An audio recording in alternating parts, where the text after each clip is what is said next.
Hi, welcome to the channel. Welcome back if you're a current subscriber. People have been asking me to analyze the body language of Ryan Anderson, Gypsy Rose's now ex-husband. So I would take several clips from several different videos because most of the interviews that he does with Gypsy really revolve around Gypsy. So there's not a lengthy interview with just him to analyze. I also want to cover his body language based on where he's at and the context of things. Also, at the same time, want to preface this with, I don't believe Ryan Anderson is a bad person. I do think everyone has toxic traits. I do believe two people that get together can be both manipulative, both toxic. I do believe Gypsy Rose has been manipulative in many ways. I also believe that Ryan Anderson genuinely loves Gypsy Rose, but perhaps not for the reasons that we would agree he should be in love with her for, or are the right reasons. So with that being said, let's get into it. You can come get it. Yeah, like he's holding I'm like, her stuff no. hostage, and I just think he's a dumb motherfucker. I'm pardon my language. I just don't like him. Well, and period. So bad. Yeah, that's all. I mean, I don't like. I mean,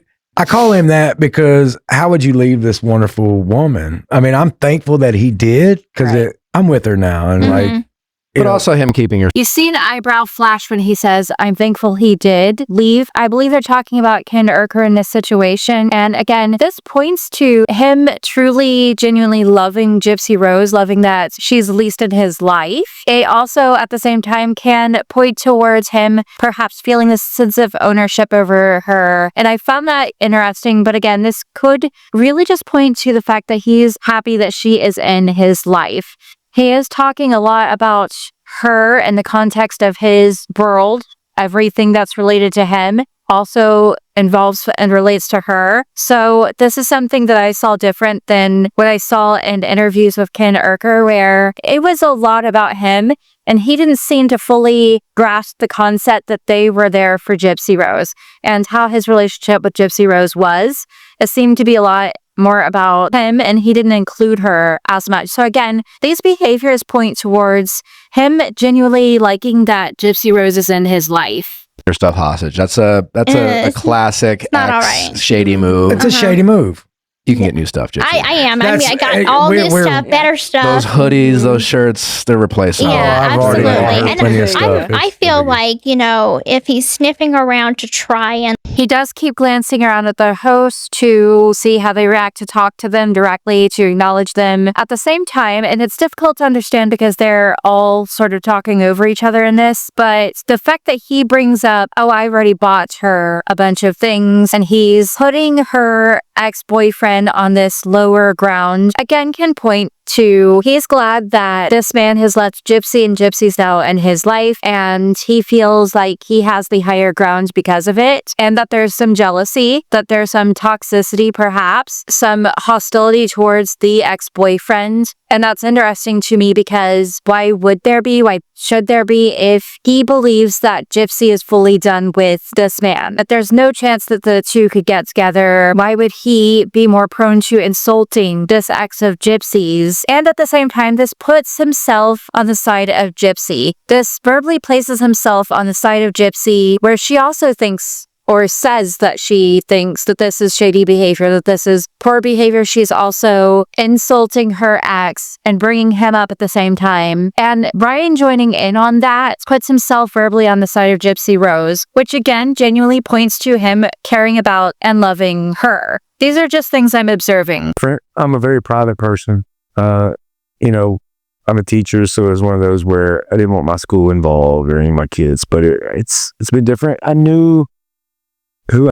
Now that we're looking at the entertainment tonight, in particular this one part where the interviewer asks, well, how are you dealing with the fan that is surrounded with Gypsy? And his eyes squint, his eyebrows furrow. All of this is a sign of disapproval, of discomfort, of disliking perhaps the topic. At first, I thought that his eyebrows furrowing and his squinting was disapproval of the fame itself. Then he goes on to talk about his school, and I believe the disapproval is not necessarily around the fame surrounding Gypsy Rose, that perhaps he understood that all along, that that was going to be part of their lives, but part of it has sunk into his school life, being a teacher, being a middle school teacher, and that's affecting him negatively there, and you're seeing that discomfort and disapproval in regards to that in particular. This also puts him in a bit of a victimhood situation. where this has now affected his job. And so it's a negative thing and he is the victim of something. Not always, but this is what this tells me. In looking at a lot of Ryan Anderson's life, I feel that he has a bit of a savior complex. That's my belief. That's based on a lot of the things that I see. And people with a savior complex can be a bit predatory. I don't fully believe that's 100% the case with Ryan Anderson, but just that people typically with a savior complex might be predatory people. At the very least, they're after people that they can save. This is often rooted in some sort of childhood environment where they only felt worth something if they were helping others, if they were getting some sort of praise and appreciation from helping and saving others. For being this hero of some sort, it's often rooted in that.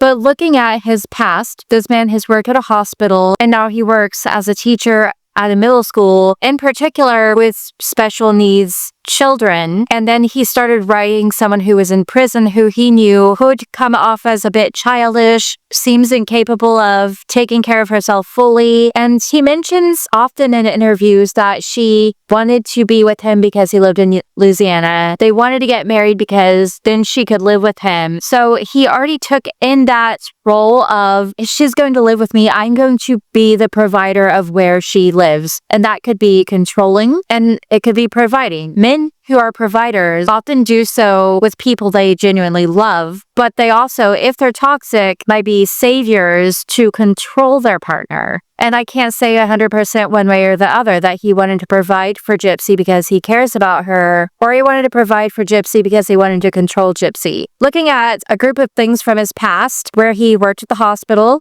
so he had to save a lot of people. He had to be the rescuer, be the person that ends the pain of other people. Tells me that he has a bit of a savior complex. And then for him to go into teaching special needs students and then seeking out these people that are not free, that are incapable of being on their own and being independent financially. And also in particular, seeking out someone who had all of these childish characteristics, her voice, the fact that she came from a place where she, as an adult, still had stuffed animals, was still very much acting like a child, tells me that perhaps this man is more the type of person to have a savior complex, and he believes he's going to swoop in and be a hero, and with that comes a lot of control, more often than not, with those kinds of people. Mary, it's one of those where we talked long and extensively about it. She was like, are you sure? Are you sure? And of course I was. And I'm in love with this girl.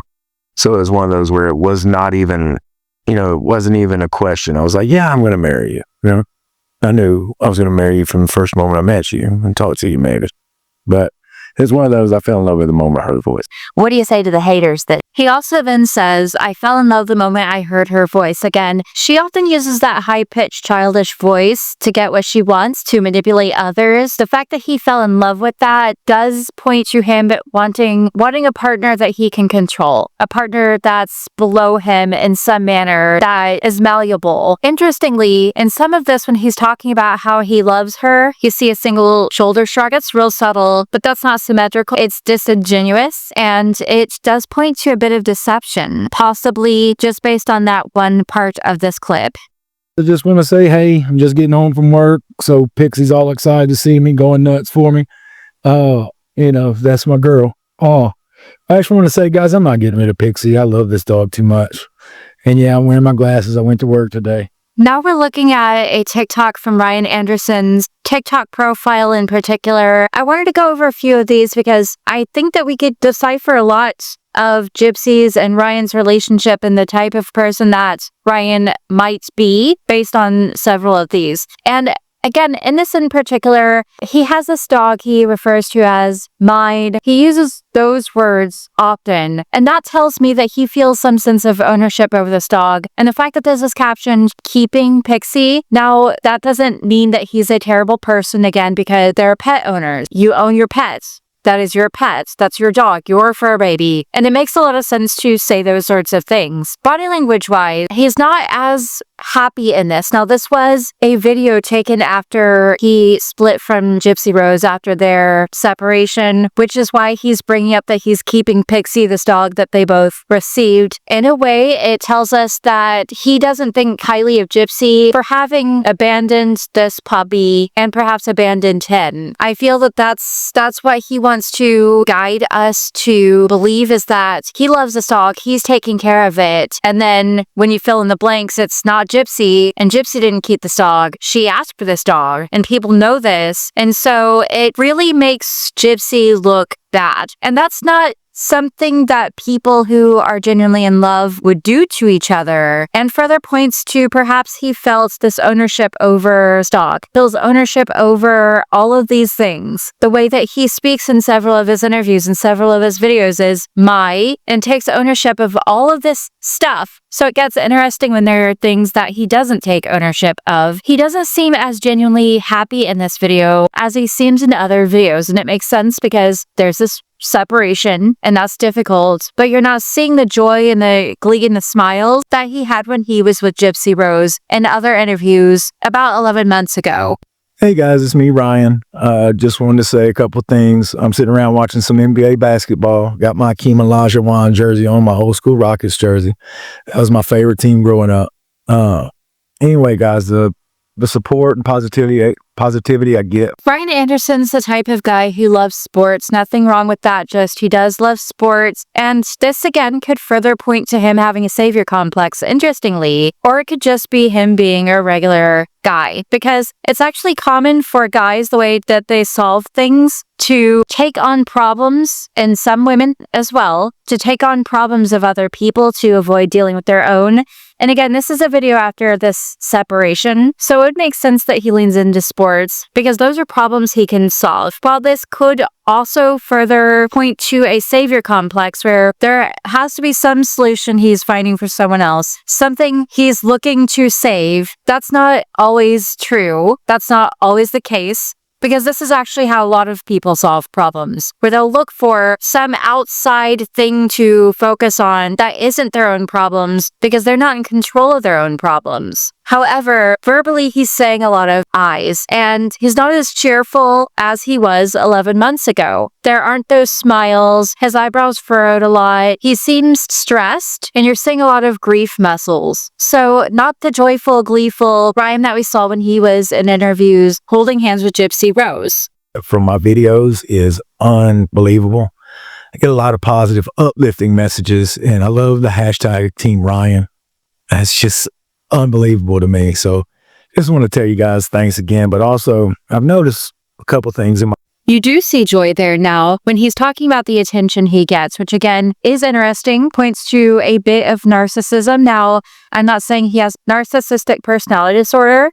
We all have narcissistic traits, not the personality disorder. So I believe that's what we're seeing here. There are a lot of emphatic behaviors there. You do see the genuine smile. You see the orbicularis muscles. Nothing's asymmetrical. Nothing is against what he's saying. You also see emphasis where he nods his head, but it's in disbelief. It's emphatic with his words. It's a positive, especially confirmed verbally. So this isn't a man that's very deceptive, regardless of any other toxic traits he may or may not have that I'm pointing out, where he does seem to focus a lot on himself, where he might be searching for someone malleable. You're seeing some positives here where he doesn't seem to be a deceptive man, even when that makes the people around him uncomfortable, such as the Nick Vile interview, where he called Gypsy's ex something that was extreme, and everyone around seemed uncomfortable about it, but he isn't one to sugarcoat things, and that is a positive. And then you see that as well with his body language, where he is emphatic where he needs to be. Now, he did have a single shoulder shrug in one part earlier in this video, and that could indicate deception because it is asymmetrical and it is interesting.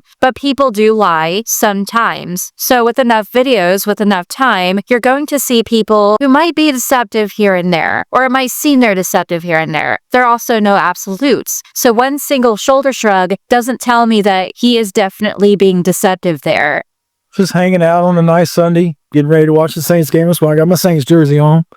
Who that say they're gonna beat them Saints? But Anyway, guys, I just wanted to do a video. I noticed I haven't done a video in a while. I've been doing lives recently.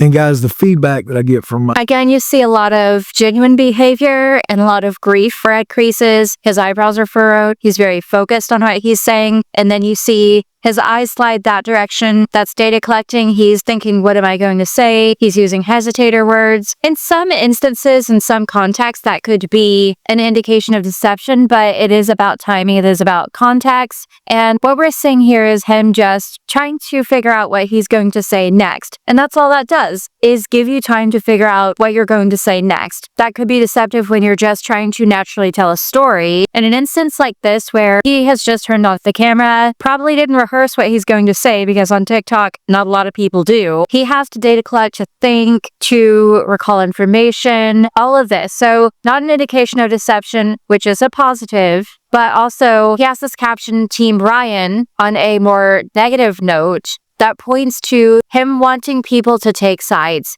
And that is a toxic behavior. It does indicate he wants people to think less of Gypsy, which really dilutes the idea that he is genuinely in love with her, because you wouldn't want your partner to be thought of, or someone you love to be thought of, poorly. And to have this Team Ryan hashtag indicates that he might want people to take sides, Team Ryan, Team Gypsy, and think lesser of somebody else and put himself above other people. That could be what that means, or that could at the same time just be this fun little thing that people came up with, and it puts his TikTok videos higher in the algorithm because other people are also using this hashtag.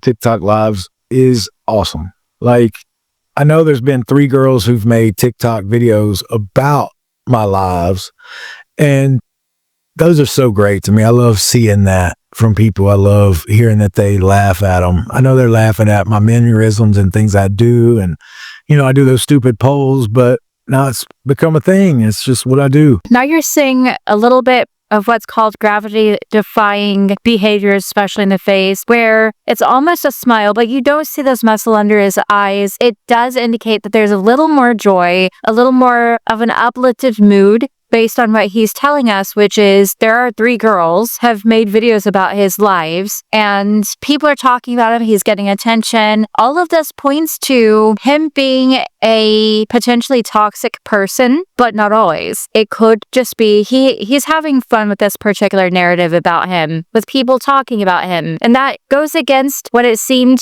to be in other interviews, where he seemed to be disapproving of the fame and attention he's getting. But again, he had noted specifically he didn't like how his school, his job, his work was brought into the mix, whereas in other areas of his life, he potentially loves the attention and the fame that he receives. And that could also be why he sought out people like Gypsy, who had a lot of attention and fame around her. And guys, I enjoy doing my lives. If y'all want me to continue doing TikTok lives, let me know in the comments.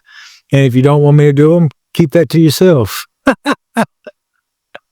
No, and I know there's a guy named Oscar who imitates me and puts on jerseys, and he says some things I wish I could say, but I just don't. But guys, I hope y'all are having a good week, and thank y'all again for the messages and the support. Y'all have a good. So you see him go like this, an indication of stress and discomfort. And then he starts talking about this man who is making skits about him, potentially negative skits making fun of Ryan. But he turns this into a positive, saying, well, this man says things I wish I could say. So perhaps not. I have not looked into what these skits are he's referring to in particular. But it seems that he is not unhappy about this. He is enjoying the fame, the attention, and you're seeing those gravity-defying facial features, more expressions, more emphasis. And you're seeing a lot of this around this. Again, this is genuine behaviors that match with what he's telling us, not deceptive behaviors. And even though you see his eyebrows furrowed and this look that maybe he's sad and distressed, on the bottom half of his face are gravity-defying, are uplifting, are more joyful behaviors. And it seems to conflict with each other, but it's actually genuine in relation to what's going on. He is going going through a separation at the point of this video, and he is perhaps very distressed about that, understandably. And at the same time, there are still some things that bring him a little bit of joy, and potentially you're seeing what approval and positivity towards something in the midst of depression could look like. Because I believe that he has depression at this point when he's facing the separation. I'm going to end this here. If you've watched this far, let me know your thoughts in the comment section. Please hit the like button. Please subscribe. Thank you for watching.